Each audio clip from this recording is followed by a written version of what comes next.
அனைவருக்கும் வணக்கம். இது உங்கள் கிரண் பயிற்சி மையம். இப்போ TNPSC group 2 and 2A online test batch conduct பண்ணிருக்கோம்.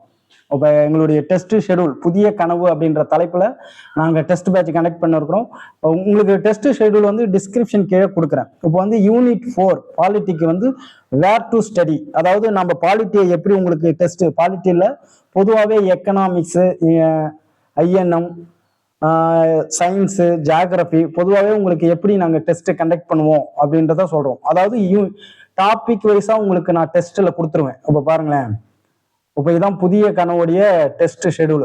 இதை நான் உங்களுக்கு கொடுத்துருக்குறேன், டிஸ்கிரிப்ஷன் கீழே கொடுத்துருக்குறேன். பாருங்க, ஃபீஸ் வந்து ஜஸ்ட் ஒரு 1000 ரூபாய் மட்டும்தான். அதாவது முழுக்க முழுக்க வந்து உங்களுக்கு எப்படி டெஸ்ட் வந்து டிஎன்பிஎஸ்சி குரூப் 4 கொஷின் பேப்பர் பார்த்துருப்பீங்க.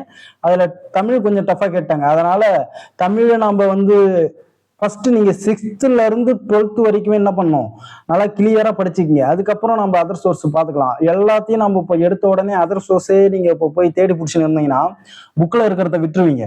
பொதுவாகவே இப்போ டெஸ்ட் நம்பர் 1 இப்போ இன்னைக்கு 20ஆம் தேதி இந்த வீடியோ உங்களுக்கு நான் அப்லோட் பண்ற பாருங்க. இன்னைக்கு வந்து 20, இன்னைக்கு தான் டெஸ்ட் நம்பர் 1. ஜாயின் பண்ணணும்னு நினைக்கிறவங்க கூடிய சீக்கிரத்தில் ஜாயின் பண்ணுறேங்க. ஏன்னா அதுக்கப்புறம் டெஸ்ட் கண்டக்ட் பண்ணே போயிடுவோம். இப்போ டெஸ்ட் வந்து ஒவ்வொரு டெஸ்ட்டையும் நீங்கள் கரெக்டாக அந்த டைமிங்கில் உட்காந்து கரெக்டாக அந்த பீரியட் டைமில் முடிச்சா நீங்கள் என்ன பண்ணலாம், அடுத்தடுத்த ஸ்டேஜ் போக்குள்ள உங்களுக்கு ஒரு கிளாரிஃபை கிடைக்கும். அதாவது வாரத்தில் 2 டெஸ்ட் உங்களுக்கு கண்டக்ட் பண்ணுவோம். இப்போ பாருங்க, இலக்கணத்தை பாருங்க, பிரித்து எழுதுதல் சேர்த்து எழுதுதல் கொடுத்துருக்கிறேன். இப்போ பிரித்து எழுதுதல் சேர்த்து எழுதுதல் வந்து உங்களுக்கு புணர்ச்சி விதியை நல்லா தெரிஞ்சா போதும். நீங்கள் ஈஸியாக என்ன பண்ணிடலாம், இதுக்கு ஆன்சர் பண்ணிடலாம். இதுக்கு வந்து நீங்க சிக்ஸ்த்ல நியூ புக்கை பார்த்தாலே மட்டும் போதும். இதுக்கு வந்து 8th இருக்கு, 9th இருக்கு, 11th இருக்கு, சிறப்பு தமிழ்ல இருக்கு. அப்ப சிறப்பு தமிழ் கொண்டு நீங்க என்ன பண்ணணும், நியூ புக்கை பார்க்கணும். அதே மாதிரி இப்ப சந்திப்பிழைக்கும் அதே தான். இப்ப சந்திப்பிழைக்கு என்னது, அந்த விதிகள் தெரிஞ்சாலே போதும். எந்தெந்த இப்போ வல்லினம் மிகும் இடம் எது, வல்லினம் மிக இடம் எது, இதுவும் அதே மாதிரி 8th இருக்கு, 9th இருக்கு. இப்போ இந்த நியூ புக்கை மட்டும் நீங்க இதுக்கெல்லாம் நியூ புக்கை மட்டும் நல்லா கிளியரா பாத்தீங்கன்னாலே போதும், ஆன்சர் பண்ணிடலாம்.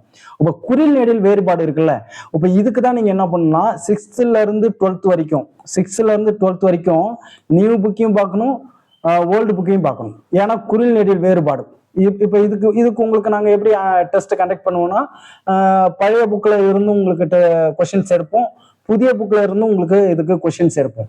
அதே மாதிரி எதிர்ச்சொல்லுக்கு என்ன பண்ணணும், இப்ப உங்களுக்கு வந்து எதிர்ச்சொல்லுக்கும் நீங்க 6th இருந்து 12th வரைக்குமே என்ன பண்ணணும், புது புக்கையும் பழைய புக்கையும் நீங்க படிக்கணும். இப்ப சிலத்துக்கு தான் இது மாதிரி நீங்க என்ன பண்ணணும், புது புக்கு பழைய புக்குன்னு தேடி பிடிச்சி படிக்கணும். மற்றதுக்கெல்லாம் நீங்க புது புக்கு மட்டுமே பார்த்தாலே போதும். இப்ப தற்சமயத்துக்கு இப்ப இந்த 65 நாள் இருக்கு, ஒரு 70 நாள் இருக்கு. இப்ப இந்த 70 நாளுக்கு நீங்க கிளியரா தமிழை வந்து படிங்க. குரூப் 4ல அப்படி கேட்டுட்டாங்கன்றதுனாலயே நம்ம அந்த மைண்ட் செட்டப்ல நீங்க என்ன பண்ணக்கூடாது, அதர் சோர்ஸே போய் தேடின்னு இருக்கக்கூடாது. எவ்வளவு தூரத்தை படிப்பீங்க, ஃபர்ஸ்ட் 6th இருந்து 12th வரைக்கும் இருக்கிறத கிளியரா முடிங்க. ஒருவேளை இப்போ வர்ற குரூப் 2ல வந்து உங்களுக்கு தமிழ் ஈஸியா கேட்டுட்டு ஜிகேவை டஃப் பண்ணலாம். இப்போ அதுக்கு தான் நான் சொல்ல வரேன். ஏன்னா இப்போ ஜிகேவுக்கும் உங்களுக்கு எப்படி படிக்கணும்னு நான் சொல்லுவேன். அதே மாதிரி குறளை பாருங்க, குறள் வந்து ஒழுக்கமுடைமை, பொறையுடைமை, ஊக்கமுடைமை அப்படின்னு கொடுத்துருக்கிறேன்.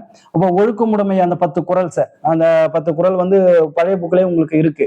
இப்போ அந்த 10 குறளை நல்லா படிச்சுக்கங்க, அதோடைய விளக்கத்தை புரிஞ்சுங்க. ஒழுக்கமுடைமை அதே மாதிரி குறள் அதிகாரத்தை வந்து ஆர்டர் பண்ண சொல்லி ரீசெண்டா வருது. அப்ப அந்த அதிகாரம் 133 அதிகாரம் இருக்கு. அந்த 133 அதிகாரமும் ஆர்டரா ஒரு கதை மாதிரி ஞாபகம் வச்சுக்கிற மாதிரி உங்களுக்கு வீடியோ போடுவேன். அப்ப அதையும் பார்த்துக்குங்க. இப்ப அதுக்கு அடுத்தது பாருங்க, இப்போ பாலிட்டியை பொறுத்த வரைக்குமே இந்திய ஆட்சியல் அப்படின்னு கொடுத்து இந்திய அரசியலமைப்பின் முகவுரை. இப்ப நாம வந்து ஸ்டாண்டர்ட் வைஸா 6th இருந்து 12th வரைக்கும் பாலிட்டியில என்னென்ன டாபிக் இருக்கோ எல்லாமே உங்களுக்கு கொடுத்துருக்கிறேன். இப்ப அதுல நான் இந்த டாபிக் வைஸா உங்களுக்கு டெஸ்ட் கண்டக்ட் பண்ணக்குள்ள ஸ்கூல் புக்ல நீங்க எந்தெந்த பாடத்தை பிளஸ் ஆட் பண்ணி படிக்கணும் அப்படின்றத நான் கொடுத்துருவேன். இப்போ ஏன்னா அதுல இருந்து கொஸ்டின்ஸ் எடுக்கணும். ஏன்னா பாலிட்டின்னு எடுத்துட்டாலே 6th இருந்து 12th வரைக்கும் நம்ம ஓவராலா என்ன பண்ணிடணும், இந்த ஒரு 4 டெஸ்ட் கண்டக்ட் பண்றோம் பாலிட்டியில. இந்த 4 டெஸ்ட்ல ஃபுல்லா முடிச்சிடணும், ஸ்கூல் புக் அப்படியே ஃபுல்லா முடிச்சிடணும். அதே மாதிரி உங்களுக்கு டாபிக் வைஸா கவர் பண்ற மாதிரியும் போயிடணும். இப்ப நீங்க ரெஃபருக்கு வந்து லட்சுமிகாந்தன் புக்கு இல்லை அதர் சோர்ஸ் எதனா ஒரு புக்கை ஃபாலோ பண்ணணும். இப்ப முகவுரை இருக்குன்னு வச்சுங்களேன். இப்ப முகவுரையை பத்தி அதோடைய சிறப்பை பத்தி நிறைய பேருக்கு ஸ்டேட்மெண்ட் வைஸ் சொல்லியிருப்பாங்க. இப்ப அரசியல் முகவுரை, அதே மாதிரி யூனியன் பிரதேசங்கள், இப்ப யூனியன் பிரதேசங்களுக்கு வந்து எந்தெந்த வருஷம் வந்து யூனியன் பிரதேசமா அறிவிச்சாங்க, இப்ப அதுக்கெல்லாம் வந்து ஸ்கூல் புக்ல இருக்காது.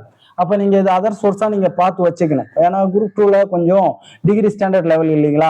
அப்ப ஜிகேவை நம்ம கொஞ்சம் அப்படியே டாபிக் வைஸா கொஞ்சம் டெப்தா உள்ள போய் பார்க்கணும் அப்படின்றதுக்கு சொல்ல வரேன். இப்ப குடியுரிமை இருக்கு. குடியுரிமையில அந்த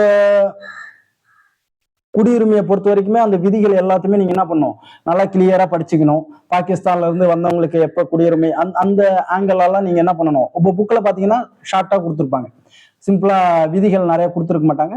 இப்போ நீங்க இந்த குடியுரிமைக்கான அதெல்லாம் ப்ரீவியஸ் கொஸ்டின்ல கேட்டிருக்காங்க. அப்ப குடியுரிமையை பத்தின விதிகள் தெரிஞ்சிருக்கும். இப்ப அடிப்படை உரிமைகள், இப்ப அடிப்படை உரிமைகளை பத்தி யாரு விமர்சனம் பண்ணா, என்னென்ன கேஸ் நடந்துச்சு, இப்ப ஒவ்வொரு விஷயத்துக்கும் கேஸ் இருக்கும் இல்லையா? இப்ப அடிப்படை அதெல்லாம் ஸ்கூல் புக்ல இருக்காது. இப்ப நீங்க அதர் சோர்ஸா அதர் புக்ல பார்க்கலதான், ஏன்னா கொஸ்டின்ஸ் இருக்கு. இப்ப நம்ம அதுக்கு ஏத்த மாதிரி நம்ம என்ன பண்ணோம், அந்த ஆங்கிளையும் நம்ம படிக்கணும். அப்ப அடிப்படை உரிமைகளுக்கு என்னென்ன கேஸ் நடந்துச்சு, எந்த வருஷம் நடந்துச்சு, அவங்க என்ன சொன்னாங்க, அப்படி அதே மாதிரி அடிப்படை கடமைகள். இப்ப இது மாதிரி இப்ப அரசு நெறிமுறை கோட்பாடுகள் இருக்குல்ல, இப்ப இதெல்லாம் விமர்சனம் பண்றவங்க என்ன பண்ணாங்க, என்னென்ன விமர்சனங்கள் வச்சாங்க, அப்ப இதுக்கான விளக்கங்கள் என்ன கோர்ட் கொடுத்துச்சு, இப்ப இதெல்லாம் டீட்டெயில் எல்லாம் உங்களுக்கு தெரியும்னா அதர் சோர்ஸ் புக்கை நீங்க கொஞ்சம் ரெஃபர் பண்ணணும். லட்சுமிகாந்தன் புக்கு ரொம்ப பெட்டர்.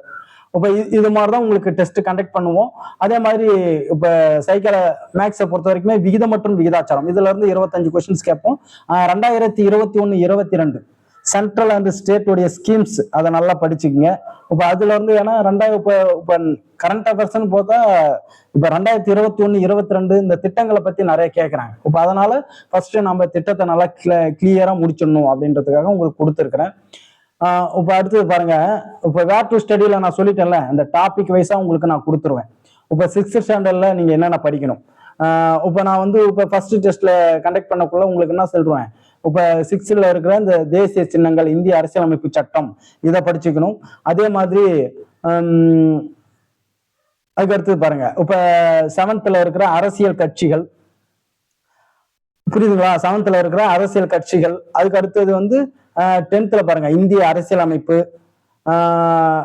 12th பாருங்க, 12th நீங்க என்ன படிக்கணும் அப்படின்னு பாத்தீங்கன்னா இந்திய அரசியலமைப்பு. இதை மட்டும் படிச்சா இப்ப ஃபர்ஸ்ட் டெஸ்ட்டுக்கு போதும். அப்ப அதுக்கப்புறம் அடுத்த டெஸ்ட்ல நான் என்னென்ன பாடம் படிக்கணும் அப்படின்னு நான் சொல்லிடுவேன். டாபிக் வைஸா தான் போவோம். இருந்தாலும் ஸ்கூல் புக்ல எந்தெந்த பாடத்தை படிக்கணும். இப்ப பெண்கள் மேம்பாடு அப்படின்னு பெண்கள் அதிகாரத்துல வந்துருமே அப்படின்னு பாக்காதீங்க.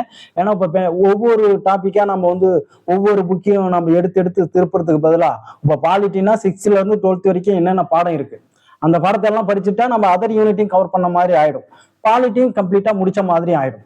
அப்ப அதே மாதிரி எக்கனாமிக்ஸ், இப்ப எக்கனாமிக்ஸை பொறுத்த வரைக்கும் என்ன பண்ண போறோம், 6th இருந்து 12th வரைக்கும் எந்தெந்த பாடத்தை நம்ம வந்து எக்கனாமிக்ஸ்ல இம்பார்ட்டன்ட் கொடுத்து படிக்கணும் அப்படின்ற மாதிரி உங்களுக்கு நான் வேர் டு ஸ்டடி கொடுத்துருவேன். அதே மாதிரி டாபிக் வைஸா தலைப்பும் போட்டுருவேன். ஆனா இருந்தாலும் நம்ம புக் வைஸாவும் ரெஃபர் பண்ணி அப்படியே முடிச்சுட்டு போற மாதிரி இருக்கும். அப்ப புக் வைஸா முடிச்சிட்டீங்க அப்படின்னா நீங்க அதர் யூனிட்ல இருக்கிற டாபிக்கும் நீங்க இதுல படிக்கிறீங்க. ஆனா இருந்தாலும் நம்ம என்ன பண்ண போறோம், புக் வைஸா அப்படியே முடிச்சுட்டு போகக்குள்ள நீங்க எங்க இருக்குன்னு தேடி பிடிக்கிறதுக்கு பதிலா இப்ப 6th இருந்து 12th வரைக்கும் பாலிட்டி ஈஸியா படிச்சிடலாம் தானே 10 நாள்ல. அப்ப இது மாதிரி படிக்கக்குள்ள உங்களுக்கு என்ன பண்ண போறீங்க, ரிவிஷன் பண்ணக்குள்ள ஈஸியா இருக்கும். இப்படிதான் உங்களுக்கு நாங்க டெஸ்ட் கண்டக்ட் பண்ண போறோம். எல்லாத்துக்குமே சரி, ஜியோகிராபி சரி, பாலிட்டி சரி, எக்கனாமிக்ஸ் சரி, ஐஎன்எம் சரி, ஹிஸ்டரியும் சரி, எல்லாமே நம்ம என்ன பண்ண போறோம்னா 6th இருந்து 12th வரைக்குமே உங்களுக்கு கம்பேர் பண்ணி தான் படிக்க வைக்க போறோம். ஆனா நம்ம டாபிக் வைஸாவும் கொஞ்சம் அழுத்தம் கொடுக்கலாம்.